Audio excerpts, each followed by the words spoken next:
এক আহান পান্ডের জন্য কি সব স্টার কিডসদের ভরসা উঠে যাচ্ছে কারণ জোহারের ধার্মা প্রোডাকশনসের উপর থেকে? একে একে কি সবাই ছেড়ে চলে যাচ্ছে কারণ জোহারকে? এখানে আহান পান্ডের দায়টা কি, আর স্টার কিডসরা কেন আর ভরসা পাচ্ছে না ধার্মা প্রোডাকশনসের উপর, এই বিষয়ে কিছু স্পেকুলেশন উঠে এসেছে যেগুলো এখন শেয়ার করছি।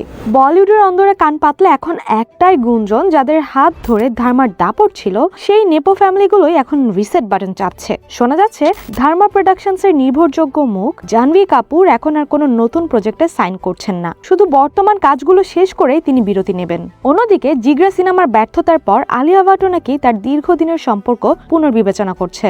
এমনকি বারুণ ধাওয়ানও নাকি বিরক্ত, কারণ এসএসটিকে অর্থাৎ সানি সংস্কারি কি তুলসী কুমারী মুভিতে রোহিত শরাফ প্রশংসা কুড়ালেও বারুণ ধাওয়ান কোথায় যেন ঢাকা পড়ে গেছেন। অর্থাৎ জিনিসটা এমন যে প্রমোশনাল অ্যাক্টিভিটিজে রোহিত শরাফ যে এখানে সেকেন্ড হিরো, তাকে হিরোর মতো দেখতে লাগছে, আর বারুণ ধাওয়ানের মতো হিরো তাকে লাগছে জোকারের মতো।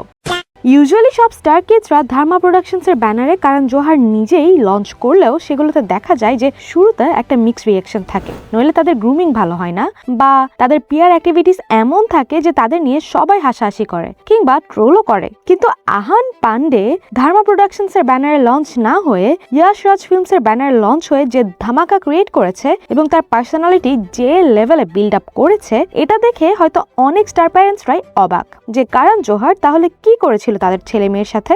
এছাড়াও কারণের উপর খুব বাড়ছে ববি দেওলের মতো সিনিয়র অভিনেতাদের। আর্যমান দেওলের লঞ্চ নিয়ে কারণ জোহারের উপর ববি নাকি একদমই খুশি নন। তার অভিযোগ ধার্মা প্রপার গ্রুমিং করার চেয়ে স্ক্রিনে সস্তাভাবে তারকাদের ব্যবহার করতে বেশি আগ্রহী, তাই তাদেরকে নিয়ে ইচ্ছে করে সিলিভাবে রাখে। সুহানা খান, অগাস্তো নন্দা কিংবা খুশি কাপুরের মতো নতুন প্রজন্মের তারকাদের পরিবার থেকেও নাকি এখন স্পষ্ট সতর্ক বার্তা দেওয়া হচ্ছে ধার্মা প্রোডাকশনস থেকে দূরে থাকো। অভিযোগটাও বেশ গুরুতর, কারণ জোহার নাকি দ্রুত লাভের জন্য এই স্টার কিডসদের ক্যারিয়ার নিয়ে স্পিড রান করছেন, যা তাদের রেপুটেশন নষ্ট করছে। এখন প্রশ্ন হলো, শুধু নিজেদের পকেট ভরার জন্য কি কারণ জোহার তরুণ প্রতিভাদের ভবিষ্যৎ ঝুঁকির মুখে ফেলছেন? নেপো ফ্যামিলিদের এই ব্যাকল্যাশ কি বলিউডে কারণ জোহারের একচ্ছত্র আধিপত্যের ইতি ঘটাবে? সময় সব বলে দেবে।